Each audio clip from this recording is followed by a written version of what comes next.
All, welcome back to ಖುಷಿ vlogs Kannada. ಎಲ್ಲರೂ ಹೇಗಿದ್ದೀರಾ? ಇವತ್ತು ಬೆಳಗ್ಗೆಯಿಂದ ವ್ಲಾಗ್ನ ಶುರು ಮಾಡ್ತಾ ಇದ್ದೀನಿ. ಮತ್ತೆ ನಾನು ನಾರ್ಮಲ್ ರೊಟೀನಿಗೆ ಬಂದಿರೋದಕ್ಕೆ ಸುಮಾರು ಜನ ಖುಷಿಪಟ್ರಿ.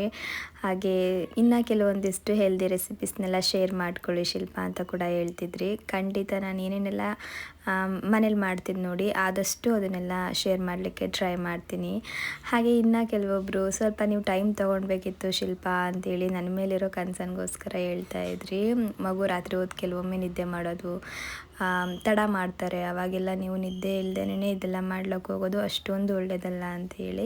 ಜಾಣಿ ಏನು ಗೊತ್ತಾ, ಇವಾಗ ಆರಾಮಾಗಿ ನಿದ್ದೆ ಮಾಡ್ತಿದ್ದಾರೆ. ನಿದ್ದೆಯಿಂದಾಗಿ ನನಗೆ ಯಾವುದೇ ರೀತಿ ತೊಂದರೆ ಇಲ್ಲ, ಆರಾಮಾಗಿ ನಾನು ಕೂಡ ಮಲಗ್ತೀನಿ ಆಯಿತಾ.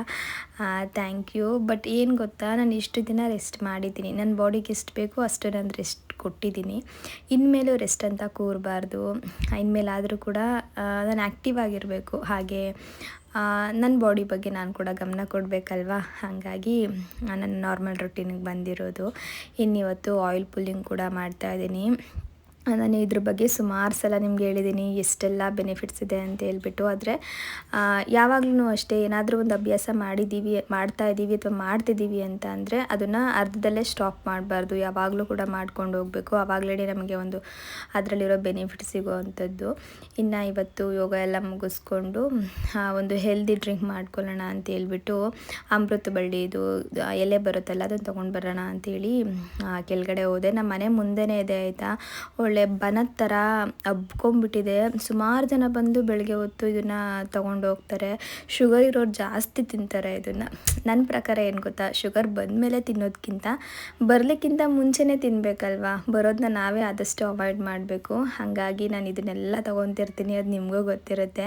ಇನ್ನು ನಾನು ಸ್ಕಿನ್ ಕೇರ್ ಕೂಡ ಮಾಡ್ಕೊಂಡು ಬಂದಿದ್ದಾಯಿತು. ನೀವು ನನ್ನ ಸ್ಕಿನ್ನ ಅಬ್ಸರ್ವ್ ಮಾಡಿ ನೋಡ್ಬೋದು ಎಷ್ಟು ಗ್ಲೋ ಬಂದಿದೆ ಅಲ್ವಾ. ಮೊದಲಿದ್ದ ಸ್ಕಿನ್ಗೂ ಇವಾಗಿರೋ ಸ್ಕಿನ್ಗೂ ತುಂಬಾ ವ್ಯತ್ಯಾಸ ಇದೆ. ಸಾಮಾನ್ಯವಾಗಿ ಸಮ್ಮರ್ ಬಂತು ಅಂತ ಅಂದರೆ ನಾವೆಲ್ಲರೂ ಸ್ವಲ್ಪ ಜಾಸ್ತಿ ಟ್ಯಾನ್ ಆಗ್ತಾ ಇರ್ತೀವಿ. ಹಾಗೆ ಫೇಸ್ ಸ್ವಲ್ಪ ಡಲ್ ಆಗ್ತಾ ಇರುತ್ತೆ. ಪಿಗ್ಮೆಂಟೇಷನ್ನು, ಆಕ್ನೆ ಮಾರ್ಕ್ಸು, ಕೆಲವೊಂದಿಷ್ಟು ಪಿಂಪಲ್ಸು, ಈ ಡಸ್ಟಿಂದ ನಮ್ಮ ಫೇಸು ಒಂಥರ ಆಗಿಬಿಟ್ಟಿರುತ್ತೆ. ಆದರೆ ನೀವು ನನ್ನ ಸ್ಕಿನ್ ನೋಡ್ಬೋದು ಎಷ್ಟು ಬ್ರೈಟಾಗಿ ಆಗ್ತಾ ಇದೆ, ಹಾಗೆ ಎಷ್ಟು ಗ್ಲೋ ಬರ್ತಾ ಇದೆ ಈ ಸಮ್ಮರಲ್ಲೂ ಕೂಡ ಅಂತೇಳಿ. ಏನು ಗೊತ್ತಾ, ನಿಮಗೆ ಗೊತ್ತಿರೋ ಹಾಗೆ ನಾನು ಸುಮಾರು ದಿನದಿಂದ ಕ್ಯೂರ್ ಆ್ಯಪ್ನ ಬಳಸ್ತಾ ಬಂದಿದ್ದೀನಿ. ಇದರಿಂದ ನನಗೊಂದು ಒಳ್ಳೆ ರಿಸಲ್ಟ್ ಸಿಕ್ಕಿದೆ ಅಂತಲೇ ಹೇಳ್ಬೋದು. ಏನಿಲ್ಲ, ಜಸ್ಟ್ ನಾವು ಪ್ಲೇಸ್ಟೋರ್ಗೆ ಹೋಗಿ ಕ್ಯೂರ್ ಆ್ಯಪ್ ಅಂತ ಹೇಳ್ಬಿಟ್ಟು ಸರ್ಚ್ ಮಾಡಿ ಡೌನ್ಲೋಡ್ ಮಾಡಿಕೊಂಡ್ರೆ ಆಯಿತು. ಅದಾದಮೇಲೆ ನಮ್ಮದೊಂದು ಫೋಟೋನ ಕ್ಲಿಕ್ ಮಾಡಿ ಅಪ್ಲೋಡ್ ಮಾಡಬೇಕು. ಆವಾಗ ಅನಲೈಸ್ ಮಾಡುತ್ತೆ ಆಯಿತಾ. ಅದು ಅನಲೈಸ್ ಮಾಡಿ ನಮ್ಮ ಸ್ಕಿನ್ನಲ್ಲಿ ಏನೇನು ತೊಂದರೆ ಇದೆ, ತೊಂದರೆ ಇಲ್ಲ ಅದನ್ನೆಲ್ಲ ಚೆಕ್ ಮಾಡಿಬಿಟ್ಟು ನಮಗೆ ತೋರಿಸುತ್ತೆ. ಅದಾದಮೇಲೆ ಇಲ್ಲಿ ಒಂದು ಒಳ್ಳೆ ಡರ್ಮಟಾಲಜಿಸ್ಟ್ ಕೂಡ ಇರ್ತಾರೆ. ಅವರು ನಮ್ಮ ಸ್ಕಿನ್ ಟೋನ್ಗೆ ಸರಿ ಹೊಂದುವಂತಹ ಕೆಲವೊಂದಿಷ್ಟು ಪ್ರಾಡಕ್ಟ್ಗಳನ್ನ ನಮಗೆ ನೇರವಾಗಿ ಮನೆಗೆ ಕಳಿಸ್ಕೊಡ್ತಾರೆ. ಆಮೇಲೆ ಇನ್ನೊಂದು ವಿಷಯ ಏನು ಗೊತ್ತಾ, ಮೊದಲು ಈ ಕ್ಯೂರ್ ಆ್ಯಪ್ ಬಂದು ಕ್ಯೂರ್ ಸ್ಕಿನ್ ಅಂತ ಇತ್ತು ಆಯಿತಾ. ಸುಮಾರು ಜನ ಅವಾಗ ಏನು ಅನ್ಕೊಂಡ್ಬಿಟ್ಟಿದ್ರು ಅಂದರೆ ಇದು ಸ್ಕಿನ್ಗೆ ಸಂಬಂಧಪಟ್ಟಂತಹ ಪ್ರಾಬ್ಲಮ್ಗಳಿಗೆ ಸೊಲ್ಯೂಷನ್ ಸಿಗುವಂತಹ ಆ್ಯಪ್ ಅಂತ ಅನ್ಕೊಂಡ್ಬಿಟ್ಟಿದ್ರು. ಇದರಲ್ಲಿ ಏನಂದರೆ ನಮ್ಮ ಸ್ಕಿನ್ಗೆ ಹಾಗೆ ಹೇರ್ಗೆ ಸಂಬಂಧಪಟ್ಟಂತಹ ಎಲ್ಲ ಪ್ರಾಬ್ಲಮ್ಗೂ ಕೂಡ ಸೊಲ್ಯೂಷನ್ ಸಿಗುತ್ತೆ. ಹಾಗಾಗಿ ಕ್ಯೂರ್ ಆ್ಯಪ್ ಅಂತ ಹೇಳ್ಬಿಟ್ಟು ಬದಲಾವಣೆ ಮಾಡಿದ್ದಾರೆ. ಇನ್ನು ನಾನು ಹೇಳಿದ್ನಲ್ವಾ ಕೆಲವೊಂದಿಷ್ಟು ಪ್ರಾಡಕ್ಟ್ಗಳನ್ನ ಮನೆಗೆ ಕಳಿಸ್ಕೊಡ್ತಾರೆ ನೇರವಾಗಿ ಅಂತೇಳಿ. ಇದಕ್ಕೆ ಎಷ್ಟು ಚಾರ್ಜ್ ತೊಗೊತಾರೆ ಅಂದರೆ ಬರೀ 2200 ರೂಪೀಸ್ ಅಷ್ಟೇ ಆಯಿತಾ. ಈ ಅಮೌಂಟಲ್ಲೇ ನಮಗೆ ಡರ್ಮಟಾಲಜಿಸ್ಟ್ ಕನ್ಸಲ್ಟೇಷನ್ ಆಗುತ್ತೆ, ಹಾಗೆ ಪ್ರಾಡಕ್ಟ್ ಸಿಗುತ್ತೆ, ಡೆಲಿವರಿ ಚಾರ್ಜ್ ಕೂಡ ಇದರಲ್ಲೇ ಇನ್ಕ್ಲೂಡ್ ಆಗೋಗ್ಬಿಡುತ್ತೆ. ನೀವು ಹೊರಗಡೆ ಹೋಗಿ ಇಷ್ಟೆಲ್ಲ ಮಾಡಬೇಕು ಅಂತಂದರೆ ಎಷ್ಟು ಸಮಯ ಹಿಡಿಯುತ್ತೆ, ಎಷ್ಟು ಅಮೌಂಟ್ ಖರ್ಚಾಗುತ್ತೆ ನಿಮಗೆ ಗೊತ್ತಿರುತ್ತೆ. ಒಂದು ಒಳ್ಳೆ ರಿಸಲ್ಟ್ ಕೂಡ ಸಿಗುತ್ತೆ ಆಯಿತಾ. ಇನ್ನು ನನಗೆ ಈ ಕ್ಯೂರ್ ಆ್ಯಪಿಂದ ಇಷ್ಟೆಲ್ಲ ಪ್ರಾಡಕ್ಟ್ಗಳನ್ನ ಕಳಿಸ್ಕೊಟ್ಟಿದ್ದಾರೆ ಆಯಿತಾ. ಇದರಲ್ಲಿ ಫೇಸ್ ವಾಶ್ ಇದೆ, ಹಾಗೆ ಸನ್ಸ್ಕ್ರೀನ್ ಲೋಷನ್ ಇದೆ, ಸಿರಮ್ ಇದೆ, ನೈಟ್ ಕ್ರೀಮ್ ಇದೆ, ಎಲ್ಲ ಕೂಡ ಇದೆ. ನನ್ನ ಸ್ಕಿನ್ಗೆ ಏನೇನು ಬೇಕು ನೋಡಿ ಎಲ್ಲನೂ ಇದರಲ್ಲಿದೆ. ಇನ್ನು ನಿಮ್ಮ ಸ್ಕಿನ್ ಟೋನ್ಗೆ ಏನು ಸರಿ ಹೊಂದುತ್ತೆ, ನಿಮ್ಮ ಸ್ಕಿನ್ ಪ್ರಾಬ್ಲಮ್ ಏನಿದೆ ಅದನ್ನು ನೋಡಿಕೊಂಡು ನಿಮಗೂ ಕೂಡ ಕೆಲವೊಂದಿಷ್ಟು ಪ್ರಾಡಕ್ಟ್ಗಳನ್ನ ಕಳಿಸ್ಕೊಡ್ತಾರೆ. ಇನ್ನು ಇದನ್ನು ಬಳಸೋದು ಕೂಡ ಸುಲಭನೇ, ಏನಿಲ್ಲ. ಬೆಳಗ್ಗೆ ಮತ್ತು ಸಂಜೆ ಒಂದು 2 ಸ್ಟೆಪ್ನ ಫಾಲೋ ಮಾಡಿದ್ರೆ ಆಯಿತು. ನೀವು ನನ್ನ ಸ್ಕಿನ್ ನೋಡಿ, ಒಂದೇ ಒಂದು ಪಿಂಪಲ್ಸ್ ಆಗಿರ್ಬೋದು, ಆಕ್ನೆ ಮಾರ್ಕ್ಸ್ ಇರ್ಬೋದು, ಏನೂ ಕೂಡ ಕಾಣಿಸ್ತಾ ಇಲ್ಲ. ಅಷ್ಟು ಒಂದು ಒಳ್ಳೆ ಬೆಸ್ಟ್ ರಿಸಲ್ಟ್ ನನಗೆ ಸಿಕ್ಕಿದೆ ಅಂತಲೇ ಹೇಳ್ಬೋದು. ಆಮೇಲೆ ಇನ್ನೊಂದೇನು ಗೊತ್ತಾ, ಈ ಕ್ಯೂರ್ ಆ್ಯಪ್ನ ಯೂಸ್ ಮಾಡ್ತಿರೋ 98% ಜನರಿಗೆ ಕೇವಲ 3 ವಾರಗಳಲ್ಲಿ ಒಂದು ಬೆಸ್ಟ್ ರಿಸಲ್ಟ್ ಸಿಕ್ಕಿದೆ ಆಯಿತಾ. ಇನ್ನು ನೀವು ಕೂಡ ಆ್ಯಪ್ನ ಡೌನ್ಲೋಡ್ ಮಾಡ್ಕೊಳ್ಬೇಕು ಅನ್ನೋಂಗಿದ್ರೆ ನಾನು ನನ್ನ ಕೂಪನ್ ಕೋಡ್ನ ಕೊಟ್ಟಿರ್ತೀನಿ ಡಿಸ್ಕ್ರಿಪ್ಷನಲ್ಲಿ, ಹಾಗೆ ಕಮೆಂಟಲ್ಲಿ. ಅದ್ರ ಮೂಲಕ ನೀವು ಡೌನ್ಲೋಡ್ ಮಾಡಿಕೊಂಡ್ರೆ ನಿಮ್ಗೊಂದಿಷ್ಟು ಡಿಸ್ಕೌಂಟ್ ಅಂತ ಕೂಡ ಸಿಗುತ್ತೆ ಆಯಿತಾ. ಇನ್ನಿವತ್ತು ಅಮೃತ ಬಳ್ಳಿ ಸೊಪ್ಪು, ಸ್ವಲ್ಪ ಬೀಟ್ರೂಟು, ನೆಲ್ಲಿಕಾಯಿ, ನಿಂಬೆಹಣ್ಣು, ಒಂದು ಸ್ವಲ್ಪ ಕೊತ್ತಂಬರಿ ಸೊಪ್ಪು, ಒಂದೇ ಒಂಚೂರು ಪುದೀನ ತೊಗೊಂಡಿದ್ದೀನಿ. ಇಷ್ಟನ್ನು ಕೂಡ ಹಾಕಿ ಗ್ರೈಂಡ್ ಮಾಡಿ ಮಾಡಿಕೊಂಡು ಇವತ್ತು ಕುಡಿತಾ ಇರೋವಂಥದ್ದು. ನೆಲ್ಲಿಕಾಯಿನ ಪ್ರತಿದಿನ ತಿನ್ನಬೇಕು ಆಯಿತಾ, ತುಂಬಾ ಬೆನಿಫಿಟ್ಸ್ ಇದೆ. ಇತ್ತೀಚೆಗೆ ಎಲ್ರಿಗೂ ಕೂಡ ಗೊತ್ತಾಗಿರುತ್ತೆ ನೆಲ್ಲಿಕಾಯಲ್ಲಿ ಎಷ್ಟೆಲ್ಲ ಬೆನಿಫಿಟ್ಸ್ ಇದೆ ಅಂತ.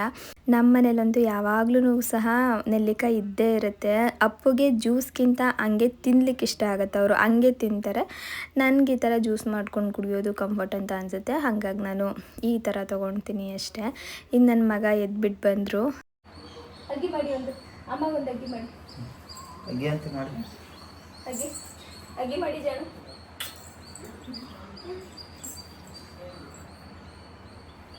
ಹಠ ಮಾಡಲಿಕ್ಕೆ, ಅಳ್ಳಿಕ್ಕೆ, ಮತ್ತು ಒಂಥರ ಸೊಪ್ಪೆ ಮೊರೆ ಹಾಕ್ಕೊಂಡಿದ್ಬಿಡೋದು, ಈ ಥರ ಎಲ್ಲ ಮಾಡ್ತಿರ್ತಾರೆ.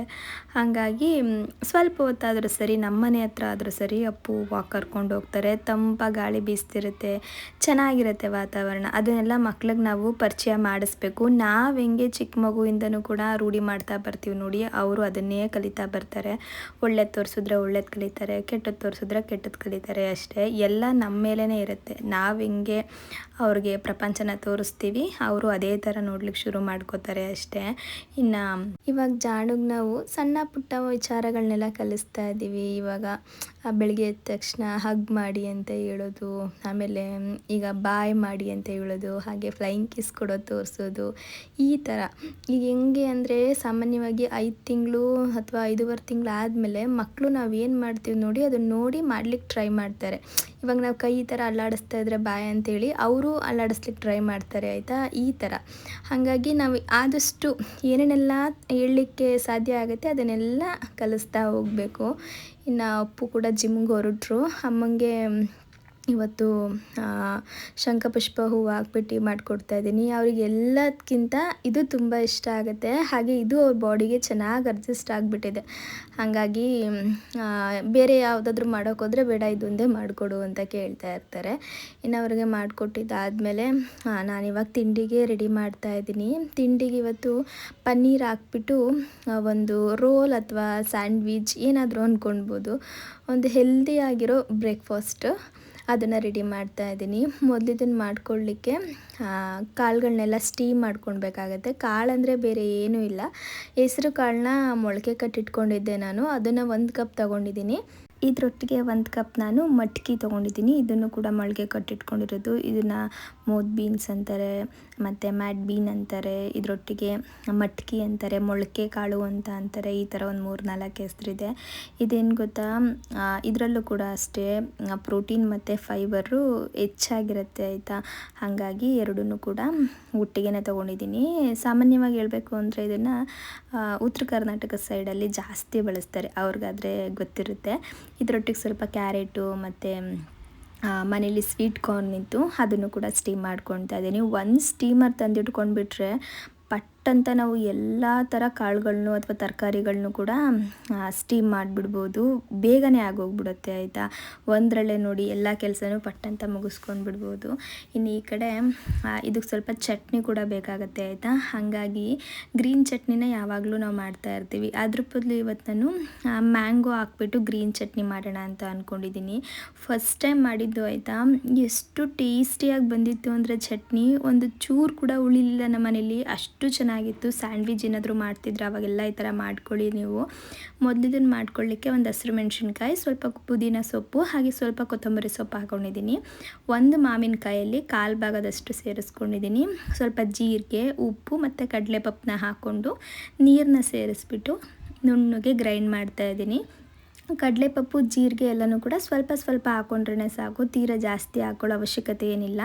ಇದು ನುಣ್ಣು ಗ್ರೈಂಡ್ ಮಾಡ್ಕೊಂಡ್ಬಿಟ್ರೆ ಈ ಚಟ್ನಿ ರೆಡಿ ಆಗಿಬಿಡತ್ತೆ. ನೋಡಿ ಎಷ್ಟು ಚೆನ್ನಾಗಿ ಕಾಣಿಸ್ತಿದೆ ಅಂತೇಳಿ, ಹುಳಿ ಹುಳಿ ಖಾರ ಖಾರ ತುಂಬಾ ಚೆನ್ನಾಗಿತ್ತು. ನನಗೆ ಎಷ್ಟು ಇಷ್ಟ ಆಗಿಬಿಟ್ಟಿದೆ ಅಂದರೆ ಸ್ವಲ್ಪ ಜಾಸ್ತಿ ಮಾಡಿ ಇಟ್ಕೊಂಡ್ಬಿಡೋಣ ಅನ್ನೋ ಥರ ಅನಿಸ್ಬಿಟ್ಟಿದೆ. ಈ ಸೀಸನ್ ಮುಗಿಯೋ ಅಷ್ಟರಲ್ಲಿ ಆದಷ್ಟು ಇದನ್ನು ಮಾಡ್ಕೊಳ್ಳೋಣ ಅಂತ. ಇನ್ನು ಅಪ್ಪುಗೆ ಪನ್ನೀರ್ ಅಂದರೆ ಅಷ್ಟು ಇಷ್ಟ ಆಗಲ್ಲ, ಅವ್ರಿಗೆ ತಿಂತಾರೆ ಬಟ್ ಅದನ್ನೇ ತಿಂಡಿ ಹಾಕ್ತೀನಿ ಅಂದರೆ ಅವ್ರಿಗೆ ಇಷ್ಟ ಆಗಲ್ಲ.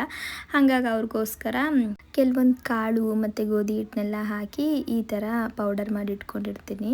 ಈ ಥರ ಮಾಡಿದಾಗ ಏನು ಗೊತ್ತಾ, ನಾವು ಅದನ್ನು ಲಟ್ಸ್ಲಿಕ್ಕಿಂತ ಒಂದು ಅರ್ಧ ಗಂಟೆ ಅಥವಾ 1 ಅವರ್ ಮುಂಚೆನೇ ಹಿಟ್ಟನ್ನ ಕಲಸಿಕ್ ಬಿಡಬೇಕು. ಆಮೇಲೆ ಲಟ್ಟಿಸ್ಕೊಳ್ಬೇಕು, ಚೆನ್ನಾಗೂ ಬರುತ್ತೆ, ಹಾಗೆ ಡೈಜೆಷನ್ ಚೆನ್ನಾಗಾಗುತ್ತೆ ಅಂತ.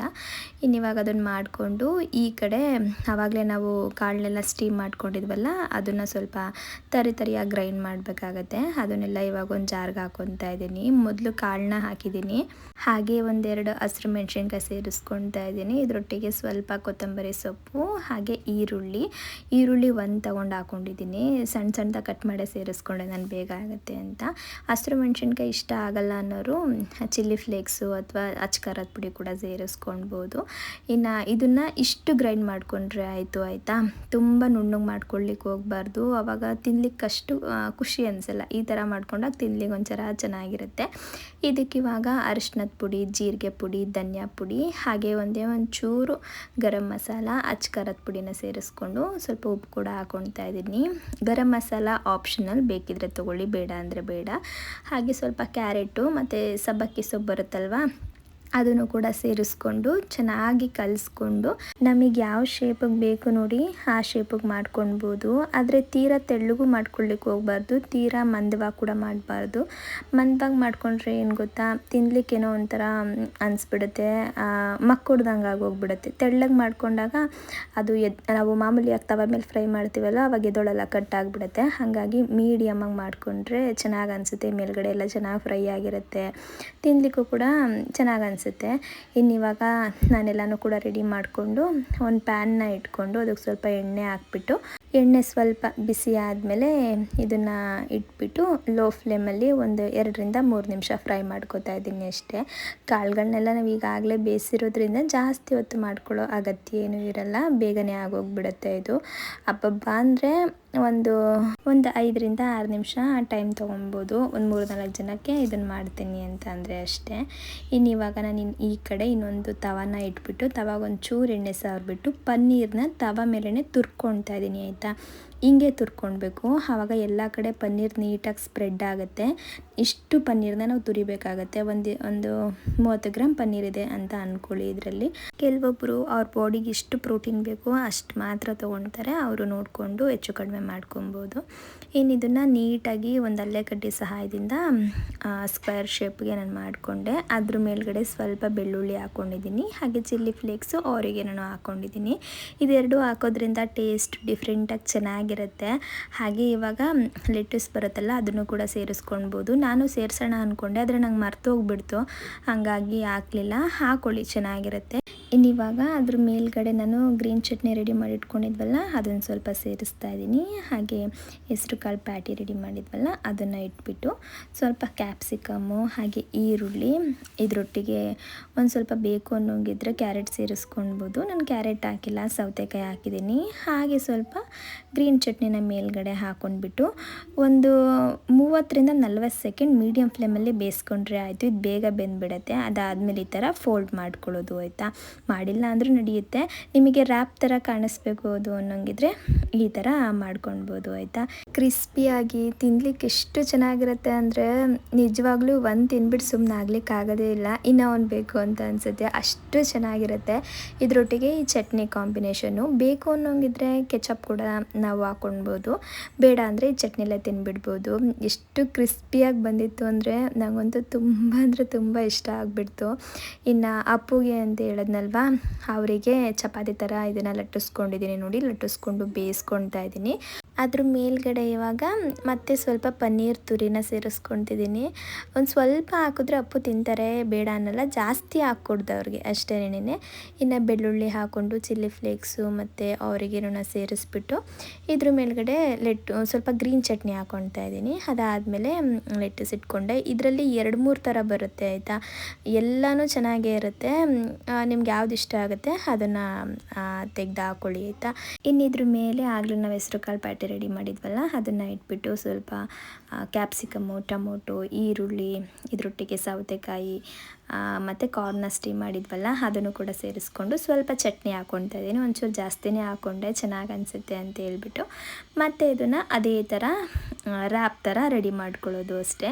ನಾವು ಅಲ್ಲೇನ ಸ್ವಲ್ಪ ಹೊತ್ತು ಹಂಗೆ ಸೈಡಲ್ಲಿ ಇಟ್ಕೊಂಡು ಇದು ಮಾಡಿದ್ರೆ ಅದು ನೀಟಾಗಿ ಈ ಥರ ಶೇಪ್ ಬರುತ್ತೆ, ಚೆನ್ನಾಗಿರುತ್ತೆ. ಈ ಥರ ಮಾಡ್ಕೊಂಡು ತಿಂದಾಗ ಎಲ್ಲ ಒಂದೇ ಸಲ ಬಾಯಿಗೆ ಹೋಗುತ್ತಲ್ಲ, ಅವಾಗ ತಿನ್ಲಿಕ್ಕೆ ಚೆನ್ನಾಗಿ ಅನಿಸುತ್ತೆ ಅಂತೇಳಿ ಮಾತ್ರ ಹಿಂಗೆ ಮಾಡ್ಕೊಳ್ಳೋದು ಅಷ್ಟೇ.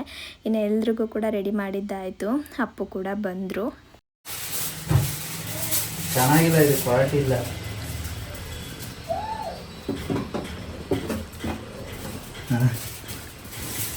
ನಾನು ಚೆನ್ನಾಗೆಲ್ಲ ಮಾಡಿ ಇಷ್ಟೊತ್ತು ಇಟ್ಟಿದ್ದೀನಿ. ಇವರು ಇನ್ನೂ ಫ್ರೈ ಮಾಡ್ಬೇಕಂತೆ, ಅವ್ರು ಏರ್ ಫ್ರೈಯರಲ್ಲೇ ಮಾಡ್ಕೋಬೇಕಿಂತವನ್ನೆಲ್ಲ ಅವರು. ಏನಿಲ್ಲ, ತರಕಾರಿ ಎಲ್ಲ ಹಸಿ ಹಸಿಗಿದ್ರೆ ನಂಗೆ ತಿನ್ನೋಕ್ಕಾಗಲ್ಲ. ಅದಕ್ಕೆ ಏರ್ ಫ್ರೈ ಇಡ್ತಾ ಇದ್ದಾರೆ. ಸ್ಟೀಮ್ ಆಗಿದ್ರು ಓಕೆ. ಸ್ಟೀಮ್ ಆಗಿದೆ, ಆದರೆ ಇದು ಕ್ಯಾರೆಟು ಈರುಳ್ಳಿ ಅಲ್ಲ, ಕ್ಯಾರೆಟ್ ಅಲ್ಲಪ್ಪ ಅದಿರೋದು ಕ್ಯಾಪ್ಸಿಕಮ್ ಅದೆಲ್ಲ ಎರಡೆರಡೇ ಹಾಕಿದ್ದೀನಿ ಆಯಿತಾ. ಆದರೂ ನೋಡಿ ಇವರು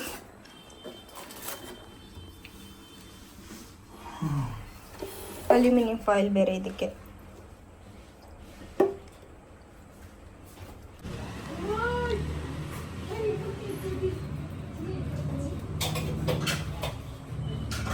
ಅದೇನು ಮಾಡ್ತಿರೋದನ್ನ ಅಂತ ನಾನು ನೋಡಲೇಬೇಕು. ಇದು ಟೇಸ್ಟಿಯಾಗಿರುತ್ತೆ. ನಾನು ಮಾಡಿರೋದು, ನೀನು ಮಾಡಿರೋದು ನ್ಯಾಚುರಲ್ ಟೇಸ್ಟ್ ಇರುತ್ತೆ. ಹಾಕಿದ್ರು ಇದ್ರೊಳಗಡೆ. ಎಲ್ಲಿ ಏರ್ ಫ್ರೈಯರ್ನೇ ತರಬಾರ್ದಿತ್ತು ನಮ್ಮ ಮನೆಗೆ. ತಂದು ಏನೇ ನಾನು ಮಾಡಿಕೊಟ್ರು ಕೂಡ ತವ ಮೇಲೆ ಅದಕ್ಕೆ ಅವರು ಏರ್ ಫ್ರೈಗೆ ಹಾಕಲೇಬೇಕು. ಅದನ್ನು ಇನ್ನೂ ಚೆನ್ನಾಗಿ ಫ್ರೈ ಆಗಬೇಕು ಅಂತ.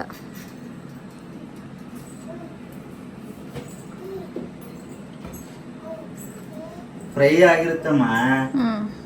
ಇದು ತರಕಾರಿ ಎಲ್ಲ ಹಸಿ ಹಸಿಗಿರುತ್ತಲ್ಲ, ಅದು ನಂಗೆ ತಿನ್ನಕ್ಕಾಗಲ್ಲ. ಅದು ಕ್ಯಾಪ್ಸಿಕಮ್ ಹಾಕ್ಬಿಡ್ತೀಯಾ? ನಂಗೆ ಇಷ್ಟನೇ ಇಲ್ಲ ಕ್ಯಾಪ್ಸಿಕಮ್. ಈ ಸೊಪ್ಪು ಸದೆ ಎಲ್ಲ ತಿಂತೀನಿ, ಕ್ಯಾಪ್ಸಿಕಮ್ ತಿನ್ನಕ್ಕಾಗಲ್ಲ. ಸರಿ, ಎಲ್ಲ ಐತೆ ಮೇಡಮ್, ಎಲ್ಲ ತಿನ್ಬೋದು, ಇದನ್ನ ಹಸಿ ತಿನ್ನಕ್ಕಾಗಲ್ಲ. ಆಯಿತು, ಹೆಂಗೆ ಬೇಕು ಹಂಗೆ ಮಾಡ್ಕೊಳಪ್ಪ. ಅದು ಒಂದು ಎಕ್ಸ್ಟ್ರಾ ಮಾಡಿದ್ದೀನಿ, ಸಂತು ಏನಾದರೂ ಬಂದರೆ ಇರಲಿ ಅಂತ. ಇವ್ರಿಗೆ ಹೇಳ್ಬೇಕಂದ್ರೆ ಪನ್ನೀರ್ ಇಷ್ಟ ಇಲ್ಲ, ಹಾಗಾಗಿ ನಾನು ಪನ್ನೀರಲ್ಲಿ ಮಾಡಿರೋದನ್ನ ಇವ್ರಿಗೆ ಕೊಡಲಿಲ್ಲ. ಜಾಸ್ತಿ ಕೂಡ ನಾನು ಮಾಡಿರಲಿಲ್ಲ. ಆದರೆ ಅಪ್ಪು ನೋಡ್ಲಿಕ್ಕೆ ಚೆನ್ನಾಗಿ ಕಾಣಿಸ್ತಿತ್ತಲ್ಲ, ಅದಕ್ಕೆ ಇರು ಒಂದ್ಸಲ ಟೇಸ್ಟ್ ಮಾಡಿಬಿಡ್ತೀನಿ ಹೆಂಗಿದೆ ಅಂತ ಹೇಳ್ಬಿಟ್ಟು ಒಂಚೂರು 1 ಬೈಟ್ ತಿಂದ್ರೆ ಅವ್ರಿಗೆ ಗಿಡಿಸ್ತು ಅಂತ ಅನಿಸುತ್ತೆ. ಒಂದು 3/4 ಭಾಗ ಅವರೇ ಖಾಲಿ ಮಾಡಿದ್ರು. ಈ ಥರ ನಮ್ಮ ಮನೇಲಿ ಒಂದೊಂದು ಸಲ ಅದ್ರಲ್ಲಿ ಮಾಡಿರೋದು ನಾನು ತಿನ್ನಲ್ಲ, ನನಗೆ ಬೇಡ ಅಂತಾರೆ. ಅವಾಗ ಜಾಸ್ತಿ ಮಾಡಿರ್ತೀನಲ್ವ, ಅದು ಸುಮ್ಮನೆ ವೇಸ್ಟ್ ಆಗಿಬಿಡುತ್ತಲ್ಲ ಅಂತ ಹೇಳ್ಬಿಟ್ಟು ನಾವೇ ಕಷ್ಟಪಟ್ಕೊಂಡು ತಿನ್ನೋ ಥರ ಆಗುತ್ತೆ, ಇಲ್ಲಾಂದರೆ ಯಾರಿಗಾದ್ರೂ ಕೊಡೋ ಥರ ಆಗುತ್ತೆ. ಒಂದೊಂದು ಸಲ ಈ ಥರ ಕಡಿಮೆ ಮಾಡಿರ್ತೀನಿ. ಕಡಿಮೆ ಮಾಡಿದಾಗ ನನಗೆ ಇದು ಹಿಡಿಸ್ತು, ಇದನ್ನೇ ತಿಂತೀನಿ ಅಂತೇಳಿ ಇದನ್ನೇ ತಿಂತಾರೆ. ಸಾಮಾನ್ಯವಾಗಿ ಎಲ್ಲರ ಮನೇಲೂ ಇದೇ ಥರ ಅಂತ ಅನಿಸುತ್ತೆ. ಇನ್ನಿವಾಗ ತಿಂಡಿನೆಲ್ಲ ಮುಗಿಸ್ಕೊಂಡು ಮನೇನ ಸ್ವಲ್ಪ ಡೀಪ್ ಕ್ಲೀನ್ ಮಾಡಬೇಕಿತ್ತು, ಆ ಕೆಲಸ ಶುರು ಮಾಡ್ಕೊಂಡಿದ್ದೀವಿ. ತಿಂಡಿ ಆದ ಕೂಡಲೇ ಈ ಕೆಲಸ ಮಾಡಿಬಿಡೋಣ ಅಂತ ಹೇಳ್ಬಿಟ್ಟು ನೆನ್ನೆ ಪ್ಲ್ಯಾನ್ ಮಾಡ್ಕೊಂಡಿದ್ವಿ. ನಾನೇನು ಮಾಡ್ತೀನಿ ಅಂದರೆ ಸ್ಯಾಟರ್ಡೆ ಸಂಡೇ ಅಪ್ಪು ಫ್ರೀ ಇರ್ತಾರಲ್ವ, ಆ ಟೈಮಲ್ಲಿ ಏನೇನೆಲ್ಲ ಮನೇಲಿ ಕೆಲಸ ಇದೆ ನೋಡಿ ಅದನ್ನು ಅವ್ರ ಹೆಲ್ಪ್ ತೊಗೊಂಡು ಮುಗಿಸ್ಕೊಂಡು ಬಿಡ್ತೀವಿ. ಇವಾಗ ಅಮ್ಮ ನಾನು ಇಬ್ಬರೇ ಮಾಡಬೇಕು ಅಂದಾಗ ಸ್ವಲ್ಪ ಕಷ್ಟ ಆಗುತ್ತೆ. ಅಮ್ಮ ಜಾಣ ನೋಡ್ಕೊಂಡು ಕೂತಿರ್ಬೇಕು, ನಾನು ಕೆಲಸ ಮಾಡಬೇಕು, ಇಲ್ಲಾಂದರೆ ನಾನು ಜಾಣ ನೋಡ್ತಿರ್ಬೇಕು, ಅಮ್ಮ ಕೆಲಸ ಮಾಡಬೇಕು, ಈ ಥರ ಆಗುತ್ತೆ. ಅಪ್ಪು ಇದ್ದಾಗ ಏನಂದರೆ ಎಲ್ಲರೂ ಒಟ್ಟಿಗೆ ಸೇರಿ ಮಾಡ್ಕೊಂಡು ಬಿಡ್ಬೋದು, ಅಮ್ಮ ಜಾಣ ನೋಡ್ತಿರ್ತಾರೆ, ನಾವಿಬ್ಬರು ಎಲ್ಲ ಕೆಲಸ ಮುಗಿಸ್ಕೊಂಡ್ಬಿಡ್ಬೋದು ಅಂತ. ಅದಲ್ಲದೆ ಇನ್ನೊಂದೇನೆಂದರೆ ನಮ್ಮನೆ ಡೀಪ್ ಕ್ಲೀನ್ ಮಾಡಿ ಸುಮಾರು ದಿನವೇ ಆಗೋಗ್ಬಿಟ್ಟಿದೆ ಆಯಿತಾ. ನನ್ನ ಡೆಲಿವರಿ ಆದಮೇಲೆ ಡೀಪ್ ಕ್ಲೀನ್ ಸವಾಸಕ್ಕೆ ಯಾರೂ ಹೋಗಿರಲಿಲ್ಲ. ಈಗ ಧೂಳೆಲ್ಲನೂ ಗುಡಿಸೋದು ಇದೆಲ್ಲ ಮಾಡಿದಾಗ ಮತ್ತೆ ಎಲ್ಲಿ ಜಾಣಿಗೆ ಇನ್ಫೆಕ್ಷನ್ ಆಗಿಬಿಡುತ್ತೋ ಅನ್ನೋ ಥರ ಭಯಕ್ಕೆ ಮಾಡಿರಲಿಲ್ಲ. ಅದರೊಟ್ಟಿಗೆ ಟೈಮ್ ಕೂಡ ಸಿಕ್ಕಿರಲಿಲ್ಲ. ನಿಮಗೆ ಗೊತ್ತಿರುತ್ತೆ ಎಷ್ಟು ಕೆಲಸ ಇರುತ್ತೆ ಅಂತ. ಜಾಣ ನೋಡ್ಕೊಳ್ಳೋದೇ ಒಬ್ಬರು ಕೆಲಸ ಆಗ್ಬಿಟ್ಟಿರುತ್ತೆ, ಇನ್ನೊಬ್ಬರ ಕೈಲಿ ಎಲ್ಲ ಮಾಡೋದು ಸ್ವಲ್ಪ ಕಷ್ಟ ಅಲ್ವಾ. ಹಾಗಾಗಿ ಡೀಪ್ ಕ್ಲೀನೆಲ್ಲ ಏನೂ ಮಾಡಿರಲಿಲ್ಲ.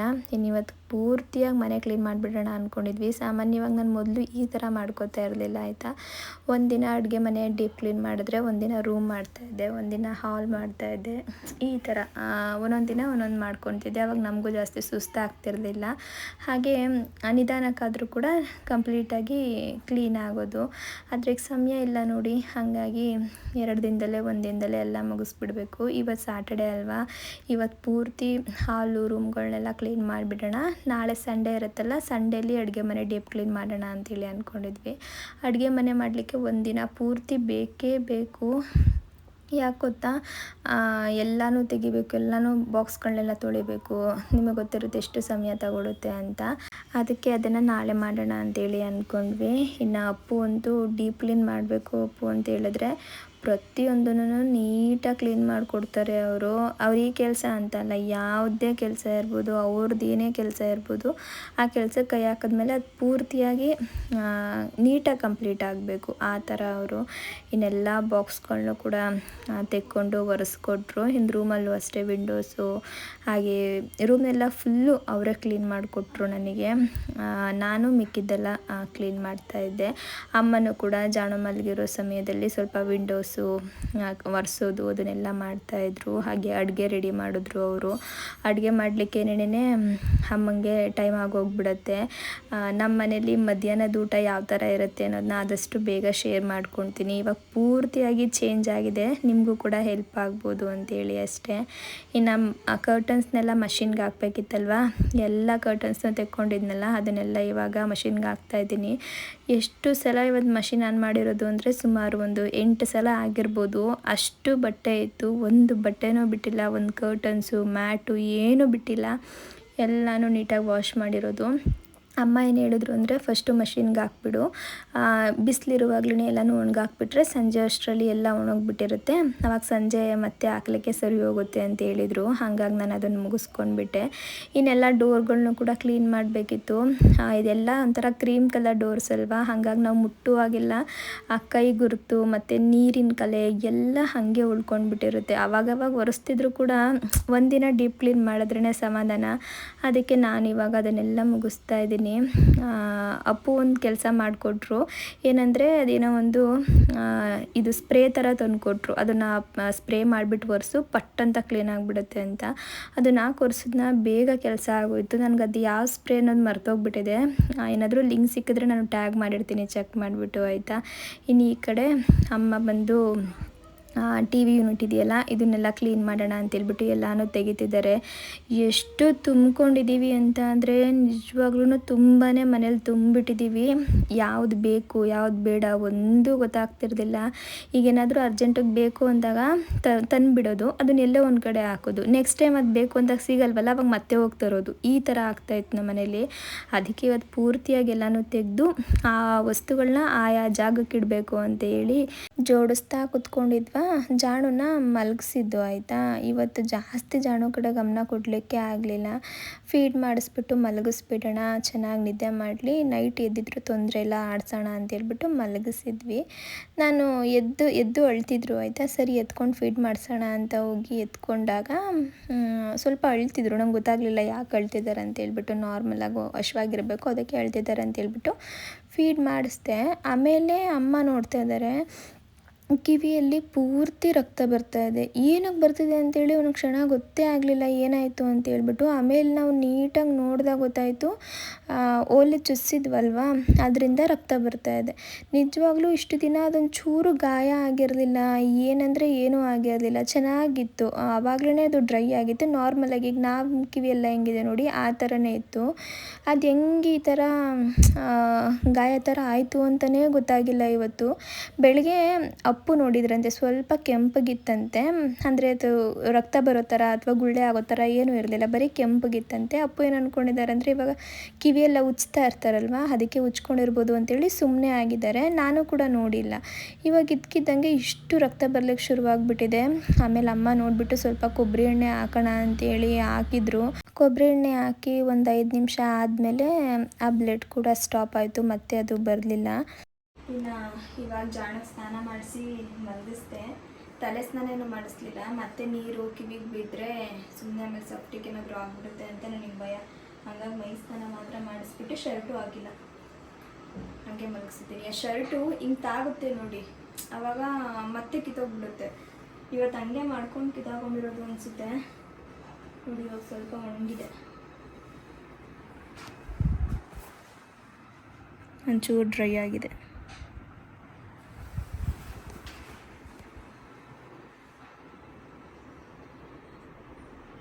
ತುಂಬ ರಕ್ತ ಹೋಗ್ಬಿಡ್ತು ಇವತ್ತು.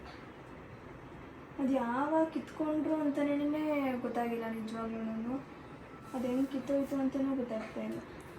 ಅವನೇ ಕಿವಿ ಹಿಡ್ಕೊಂಡು ಎಳಿತಾ ಇರ್ತಾನಮ್ಮ. ಏನೋ ಕಿವಿ ಹಿಂಗೆ ಕಿತ್ತಾಕ್ತಾ ಇರ್ತದೆ ನೋಡಿ ಯಾವಾಗಲೂ. ಹಂಗೆ ಮಾಡಿ ಕೈಗೆ ಸಿಗಾಕೊಂಬಿಟ್ಟೈತೇನೋ, ಎಳೆದ್ಬಿಟ್ಟೈತಿ. ನನಗೇನು ಅನಿಸ್ತಂದ್ರೆ ನಾನು ತೊಟ್ಲಲ್ಲಿ ಮಲಗಿಸಿದ್ದೆ ಅಲ್ವಾ, ಅದು ಪರ್ದೆ ಇದೆಯಲ್ಲ, ಸೊಳ್ಳೆ ಪರ್ದೆ, ಅದೇನಾದರೂ ಹಿಂಗೆ ಇಟ್ಕೊಂಡಿತ್ತೇನೋ, ನಾವು ನೋಡ್ದೇ ಎದ್ಬಿಟ್ವೋ ಏನೋ, ನಮ್ಗೆ ಒಂದೂ ಗೊತ್ತಾಗ್ತಾ ಇಲ್ಲ. ಹೆಂಗಾಯ್ತು ಅಂತಲೇ ಗೊತ್ತಿಲ್ಲ. ಇವ್ರು ಹೇಳ್ದಂಗೆ ಕಿವಿಲಿ ಕೈಯಲ್ಲಿ ಹಿಂಗೆ ಮಾಡ್ಕೊಂಡು ಕಿತ್ಕೊಂಡ್ರು, ಹಂಗಾಯಿತು. ನೀವು ಸ್ವಲ್ಪ ಹುಷಾರಾಗಿ ನೋಡ್ಕೊಳ್ಬೇಕು ಅದನ್ನು. ಒಂದು ಶರ್ಟ್ ಫುಲ್ಲು ಬ್ಲಡ್ ಆಗಿಬಿಟ್ಟಿತ್ತು. ಇದು ಫುಲ್ಲು ಹಿಂಗೆ ಕಟ್ತೀವಲ್ಲ ಇಲ್ಲೆಲ್ಲ ನೋಡಿದೆ ಹೇಳು.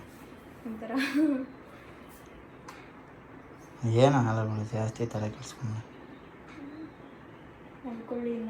ಇನ್ನು ಹೆಂಗೋ ಬ್ಲಡ್ ಬರೋ ಸ್ಟಾಪ್ ಆಗಿತ್ತಲ್ಲ, ಹಾಗಾಗಿ ಆರಾಮಾಗಿ ಮಲ್ಕೊಂಬಿಡ್ಲಿ ಅಂತೇಳ್ಬಿಟ್ಟು ಮಲಗಿಸ್ಬಿಟ್ಟು ಹೊರಗಡೆ ಬಂದೆ ನಾನು. ಈ ಕೆಲಸ ಬೇರೆ ಎಲ್ಲ ಹರಡ್ಬಿಟ್ಟಿದ್ವಲ್ಲ, ಇದನ್ನು ಮುಗಿಸ್ಕೊಡೋಣ ಅಂತೇಳಿ ಬಂದಿನ 10 ನಿಮಿಷ ಆಗಿರಲಿಲ್ಲ, ಮತ್ತೆ ಜೋರಾಗಳ್ಳಿಗೆ ಶುರು ಮಾಡ್ಕೊಂಬಿಟ್ರು. ನಾನೇನು ಅಂದ್ಕೊಂಡೆ ಅಂದರೆ ಎಲ್ಲೋ ಕಿವಿಗೆ ಮತ್ತೆ ಕೈ ಏನೋ ತಾಕ್ಬಿಟ್ಟಿದೆ ಅಥವಾ ಏನಾದರೂ ತಾಕ್ಬಿಟ್ಟಿದೆ, ಅದಕ್ಕೆ ನೋವಲ್ಲಿ ಅಳ್ತಿದ್ದಾರೆ ಅಂತೇಳ್ಬಿಟ್ಟು ಓಡೋಗಿ ನೋಡಿದ್ರೆ ಫುಲ್ಲು ವಾಮಿಟ್ ಮಾಡ್ಕೊಂಬಿಟ್ಟಿದ್ದಾರೆ. ಆ ಸೊಳ್ಳೆ ಪರ್ದೆ ಎಲ್ಲನೂ ಕೂಡ ತೆಗೆದ್ಬಿಟ್ಟಿದ್ವಲ್ಲ, ಹಾಗಾಗಿ ಚಿಕ್ಕ ಸೊಳ್ಳೆ ಪರ್ದೆ ಹಾಕ್ಬಿಟ್ಟು ಮಲಗಿಸಿದ್ದೆ. ಆ ಸೊಳ್ಳೆ ಪದ್ರೂ ಕೂಡ ಕೈಯಲ್ಲಿ ಹಿಂಗೆ ನಿದ್ದೆಗಣ್ಣಲ್ಲಿ ಹಿಂಗೆ ತಳ್ಳಿಬಿಟ್ಟು ಎಲ್ಲ ವಾಮಿಟ್ ಆಗಿಬಿಟ್ಟಿದೆ. ನಾನು ಫಸ್ಟ್ ಟೈಮ್ ಜಾಣು ಇಷ್ಟು ವಾಮಿಟ್ ಮಾಡಿದ್ದು ನೋಡಿದ್ದು. ಸಾಮಾನ್ಯವಾಗಿ ಮಕ್ಕಳು ವಾಮಿಟೆಲ್ಲ ಮಾಡ್ತಾರೆ ಅಂತ ಹೇಳ್ತಿರ್ತಾರೆ, ಆದರೆ ಜಾಣು ಯಾವಾಗಲೂ ಕೂಡ ವಾಮಿಟ್ ಮಾಡ್ತಿರಲಿಲ್ಲ. ಎಲ್ಲೋ ಅಪರೂಪಕ್ಕೆ ಒಂದ್ಸಲ ಅಷ್ಟೇ ವಾಮಿಟ್ ಆಗ್ತಾಯಿದ್ದಿದ್ದು. ಹುಟ್ಟಾಗಿಂದನೂ ಅಷ್ಟೇ ಅಪರೂಪಕ್ಕೇ ಆಗ್ತಾಯಿದ್ದಿದ್ದು, ಜಾಸ್ತಿ ಆಗ್ತಿರೋದಿಲ್ಲ. ಇವತ್ತು ಇದ್ದಕ್ಕಿದ್ದಂಗೆ ಎಷ್ಟು ವಾಮಿಟ್ ಆಯ್ತಂದರೆ ಫುಲ್ ಕಫ ಎಲ್ಲ ಬಂದುಬಿಡ್ತು ಈಚೆ ಕಡೆ. ತುಂಬ ಹಿಂಸೆ ಪಡ್ಕೊತಾಯಿದ್ರು. ಹೊಟ್ಟೆಯಿಂದ ಈಚೆ ಕಡೆ ಕಳಿಸೋ ಥರ ಆಗ್ತಾಯಿತ್ತು. ನನಗೇನು ಮಾಡ್ಬೇಕಂತಲೇ ಗೊತ್ತಾಗಲಿಲ್ಲ. ಇನ್ನು ಅಪ್ಪು ಏನಾಗಲ್ಲ ಸುಮ್ಮನಿರು ಅಂತ ಹೇಳ್ಬಿಟ್ಟು ಅವರು ಸ್ವಲ್ಪ ಬಟ್ಟೆನೆಲ್ಲ ತೆಗೆದು ಫ್ಯಾನ್ಗಳಿಗೆಲ್ಲ ಕರ್ಕೊಂಡು ಬಂದು ಹೊರಗಡೆ ಎಲ್ಲ ಕರ್ಕೊಂಡು ಬರ್ತಿದ್ದಾರೆ. ಸ್ವಲ್ಪ ಹೊತ್ತು ವಾಮಿಟ್ ಮಾಡ್ತಾರೆ, ಆಮೇಲೆ ನಿಲ್ಲಿಸ್ತಾರೆ. ಏನಾದರೂ ಒಂಚೂರು ನೀರೇನಾದರೂ ಕುಡಿಸೋಣ, ಗಂಟ್ಲೆಲ್ಲ ಇದಾಗ್ಬಿಟ್ಟಿರುತ್ತೆ ಅಂತೇಳಿ ಕುಡಿಸಿ ಒಂದು 5 ನಿಮಿಷಕ್ಕೆಲ್ಲ ಮತ್ತೆ ವಾಮಿಟ್ ಮಾಡ್ತಾರೆ. ಈ ಥರ ಮಾಡ್ತಿದ್ರು. ಅಮ್ಮ ಒಂದು ಕಡೆ ಎಲ್ಲೋ ದೃಷ್ಟಿ ಆಗಿರ್ಬೋದು ಅಂತೇಳಿ ದೃಷ್ಟಿನೆಲ್ಲ ತೆಗಿತಾಯಿದ್ರು. ಅಪ್ಪು ನನ್ನ ಆಮೇಲೆ ಕೇಳಿದ್ರು, ನೀನು ಬೆಳಗ್ಗೆಯಿಂದ ಏನೇನು ತಿನ್ನಿಸ್ದೆ, ಏನೇನು ಮಾಡಿದೆ ಅಂತ ಹೇಳ್ಬಿಟ್ಟು. ಅವಾಗ ನಾನು ನೆನ್ಪು ಮಾಡ್ಕೊಂಡು ಹೇಳಿದೆ, ಬೆಳಗ್ಗೆ ಮಾಮೂಲಿಯಾಗಿಯೇ ಜಾಣು ಪ್ರತಿದಿನ ತಿನ್ನಿಸೋ ಥರನೇ ಇವತ್ತು ತಿನ್ನಿಸಿದ್ದು. ಇವತ್ತೇನೆಂದರೆ ಬೇಳೆ ಮತ್ತು ಅಕ್ಕಿನೆಲ್ಲ ಹಾಕಿ ಪ್ಯೂರಿ ಥರ ಮಾಡಿದ್ದೆ, ಅದನ್ನು ಕೊಟ್ಟಿದ್ದೆ. ಇವತ್ತು ಟೇಸ್ಟ್ ಚೆನ್ನಾಗಿತ್ತು ಅಂತ ಅನಿಸುತ್ತೆ, ಅದಕ್ಕೆ ಒಂಚೂರು ಜಾಸ್ತಿ ತಿಂದಿದ್ದು. ಯಾವಾಗಲೂ ನಾನೇನು ಮಾಡ್ತೀನಿ ಅಂದರೆ ಇನ್ನೂ ಸ್ವಲ್ಪ ಜಾಣು ತಿನ್ನಬೇಕು ಅನ್ನೋ ಇರುವಾಗಲೇ ಸ್ಟಾಪ್ ಮಾಡಿಬಿಡ್ತಿದ್ದೆ, ತಿನ್ನಿಸ್ತಿರ್ಲಿಲ್ಲ. ಆದರೆ ಇವತ್ತೇನಾಯ್ತಂದರೆ ಜಾಣುಗೆ ಟೇಸ್ಟ್ ಹಿಡಿಸ್ತು ಅಲ್ಲ, ಹಾಗಾಗಿ ಮಾಡ್ತಿದ್ರು ಆಯಿತಾ. ನಾನೆಲ್ಲೋ ಇನ್ನೂ ಹಶ್ವಾಗ್ತಾ ಇರ್ಬೋದು, ಸ್ವಲ್ಪ ಚೆನ್ನಾಗಿ ತಿನ್ನಿಸೋಣ ಅಂತ ಹೇಳ್ಬಿಟ್ಟು ಇನ್ನೊಂಚೂರು ಜಾಸ್ತಿ ತಿನ್ನಿಸ್ದೆ. ಹೊಟ್ಟೆ ತುಂಬವರೆಗೂ ತಿನ್ನಿಸ್ಬಿಟ್ಟಿದ್ದೆ ಇವತ್ತು.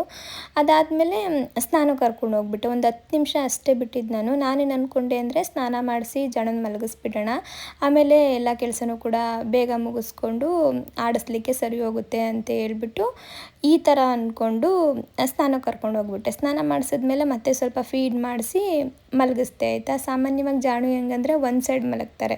ಇವತ್ತು ಅಂಗಾತ ಮಲ್ಕೊಂಡಿದ್ದು. ಆ ಸೊಳ್ಳೆ ಪದ್ರೆ ಎಲ್ಲನೂ ಕೂಡ ತೆಗೆದ್ಬಿಟ್ಟಿದ್ವಲ್ಲ, ಹಾಗಾಗಿ ಪುಟ್ಟದೊಂದು ಹಾಕ್ಬಿಟ್ಟು ಅಂಗಾತನೇ ಮಲ್ಕೊಳ್ಳಿ ಪರವಾಗಿಲ್ಲ ಅಂತೇಳ್ಬಿಟ್ಟು ಬಂದು ಒಂದು 10 ನಿಮಿಷ ಆಗಿರಲಿಲ್ಲ, ಆಗಲೇ ವಾಮಿಟ್ ಆಗಿದ್ದು ಆಯಿತಾ. ಇದು ಹೇಳಿದ್ಮೇಲೆ ಅಪ್ಪು ಹೇಳಿದ್ರು ನನಗೆ, ಯಾಕೆ ನಿನಗೆ ಗೊತ್ತಲ್ಲ ಊಟ ಮಾಡಿಸಿದ ಕೂಡಲೇ ಯಾವತ್ತೂ ಸ್ನಾನ ಮಾಡಿಸ್ಬಾರ್ದು ಅಂತ, ಅಟ್ಲೀಸ್ಟ್ ಒಂದು 2 ಅವರ್ ಆದರೂ ಬಿಟ್ಬಿಟ್ಟು ಸ್ನಾನ ಮಾಡಿಸ್ಬೇಕಂತೇಳಿ, ಗೊತ್ತಲ್ಲ ನೀನು ಏನಕ್ಕೆ ಪಟ್ಟಂತ ಹೋಗಿ ಸ್ನಾನ ಮಾಡಿಸ್ಬಿಟ್ಟೆ ಅಂತೇಳಿ. ನನಗೇನೋ ಅದು ನಂಗೆ ತಲೆಗೆ ಬರಲಿಲ್ಲ ಆಯಿತಾ. ಈಗ ಸಾಮಾನ್ಯವಾಗಿ ನಾವಾದರೂ ಕೂಡ ಅಷ್ಟೇ, ಏನಾದ್ರು ತಿಂದಿದ ತಕ್ಷಣ ಹೋಗಿ ಸ್ನಾನ ಮಾಡಬಾರ್ದು. ಆವಾಗ ಡೈಜೆಷನ್ ಮಾಡ್ಕೊಳ್ಳಿಕ್ಕಾಗಲ್ಲ, ಡೈಜೆಷನ್ ಪ್ರಾಬ್ಲಮ್ ಆಗುತ್ತೆ, ಗ್ಯಾಸ್ಟ್ರಿಕ್ ಆಗುತ್ತೆ, ಅಸಿಡಿಟಿ ಆಗುತ್ತೆ, ಉಳಿತೆಗೆ ಬರುತ್ತೆ, ವಾಮಿಟ್ ಬರೋ ಥರ ಫೀಲ್ ಆಗುತ್ತೆ, ಈ ಥರ ಎಲ್ಲ ಆಗುತ್ತೆ ಆಯಿತಾ. ಇದೆಲ್ಲ ಗೊತ್ತಿದ್ದು ನಾನಿವತ್ತು ಈ ಥರ ತಪ್ಪು ಮಾಡಿಬಿಟ್ಟೆ. ಹೆಂಗೆ ನನಗೆ ಗಿಲ್ಟ್ ಕಾಡ್ತಿತ್ತು ಇವತ್ತು ಅಂದರೆ, ನಾನು ಮಾಡಿದ ಒಂದು ತಪ್ಪಿಂದ ದಿನಪೂರ್ತಿ ಜಾಣು ಒದ್ದಾಡೋ ಥರ ಆಗಿಬಿಡ್ತಲ್ಲ, ಇದಕ್ಕೆ ನಾನೇ ಕಾರಣ ಆಗ್ಬಿಟ್ನಲ್ಲ ಅಂತೇಳ್ಬಿಟ್ಟು ತುಂಬಾ ಬೇಜಾರಾಗೋಯಿತು. ಆದರೆ ಸ್ವಲ್ಪ ಹೊತ್ತು ಆದಮೇಲೆ ಸರಿ ಹೋದರು.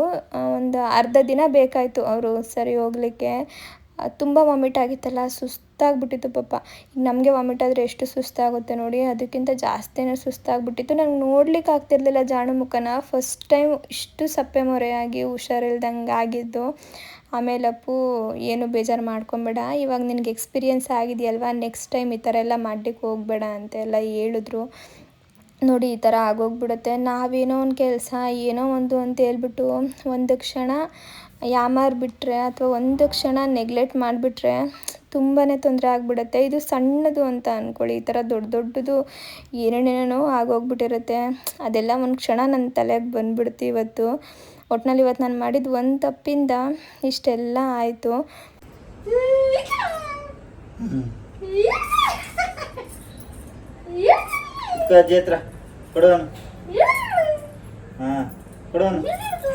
ಮತ್ತೆ ಇನ್ನೊಂದ್ಸಲ ಆಯ್ತಲ್ಲ ವಾಮಿಟ್. ಇವಾಗ ಹಾಲು ಕುಡಿದ್ಮೇಲೆ ಒಂಚೂರು ತೇಗ್ ಬಂದಿರ್ತದೆ, ವಾಂತಿ ಎಲ್ಲ ತೇಗ್ ಚೂರು ಬಂದ್ರೆ ಏನಾಗಲ್ಲ, ಜಾಸ್ತಿ ಬಂತಲ್ಲ ಇವತ್ತು. ಇದು ಅಜ್ಜಿತವ ಸಿಗ್ತಾ ಇದೆಯವಾ?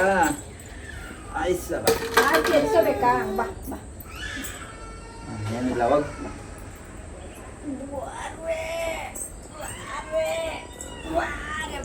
ಊಟ ತಿನ್ಸ್ಬಿಟ್ಟು ಇಮಿಡಿಯೇಟ್ ಸ್ನಾನ ಮಾಡಿಸ್ಬಾರ್ದು. ಒಂದು 2 ಅವರ್ ಬಿಟ್ಟು ಸ್ನಾನ ಮಾಡಿಸ್ಬೇಕು. ಅದಂಗೆ ಬಿಸಿ ನೀರು ತಾಗ್ತದಲ್ಲ, ಒಂಥರ ಹೊಟ್ಟೆ ಎಲ್ಲ ತೊಳಸ್ದಂಗೆ ಆಯ್ತದೆ ಊಟ ಮಾಡ್ದಕ್ಕೆ ಸ್ನಾನ ಮಾಡಿದ್ರು. ಅದಲ್ಲದೆ ನಾನು ಅಂಗಾತ ಮಲಗಿಸ್ಬಿಟ್ಟಿದ್ದೆ. ಅದೇ ಒಂಚೂರು ಹೀಗೆ ಲೆಫ್ಟಿಗೆ ಮಲಗಿಸ್ಕೊಡ್ಬೇಕಾಯ್ತು, ಇಲ್ಲ ಏನಾದ್ರು ಹಿಂಗೆ ಹೈಟಿಗೆ ಮಲಗಿಸ್ಬೇಕಾಯ್ತು. ಅವನು ಏನಾಗಿರ್ತದೆ ಗೊತ್ತಾ, ಅದು ಅಸಿಡಿಟಿ ಥರ ಏನೋ ತೇಗ್ ಬಂದಾಗ ಒಂಚೂರು ಬರ್ತದೆ ನೋಡು, ಆ ಥರ ಬಂದಿರ್ತದೆ. ಅದು ಅವ್ನಿಗೆ ಉಗ್ಯಕ್ಕೂ ಗೊತ್ತಿರಲ್ಲ, ಅವ್ನು ಉಂಗಕ್ಕೂ ಗೊತ್ತಿರಲ್ವಲ್ಲ, ನಿದ್ಗಣ್ಣಲ್ಲಿ ಸಿಗಾಕೊಂಡಿರ್ತದೆ. ಅವಾಗ ಜೋರಾಗಿ ಕತ್ತಿರ್ತಾನೆ. ಅಲ್ಲೇನಪ್ಪ ನೀವು ಆರಾಮಾದ್ರು ಸ್ವಲ್ಪ CCTV ಇಡ್ಬೇಕು ನಿಮಗೆ ಮೇಲೆ. ಪುಟ್ಟವ ಹುಷಾರಾದ್ರಿ ಕಂದು.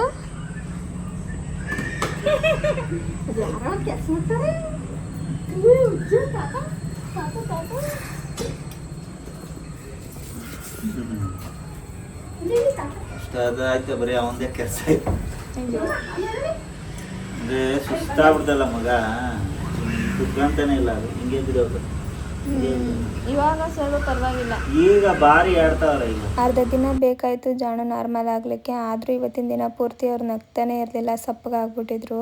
ಏನಕ್ಕೆ ವಿಡಿಯೋ ಶೇರ್ ಮಾಡ್ತಿದ್ದೀನಿ ಅಂದರೆ, ನೀವು ಕೂಡ ಅಷ್ಟೇ, ಈಗ ಮಗು ತಿಂತಿದೆ ಅಂತೇಳಿ ಜಾಸ್ತಿ ತಿನ್ನಿಸೋದು ಅಥವಾ ತಿಂದ ಕೂಡಲೇ ಸ್ನಾನ ಕರ್ಕೊಂಡು ಹೋಗೋದು ಮಾಡಿದಾಗ ಈ ಥರ ಎಲ್ಲ ತೊಂದರೆ ಆಗುತ್ತೆ. ಇದು ನನ್ನ ಎಕ್ಸ್ಪೀರಿಯೆನ್ಸು, ಇವತ್ತು ನಮ್ಮ ಮನೇಲಿ ಆಗಿದ್ದಿದ್ದು.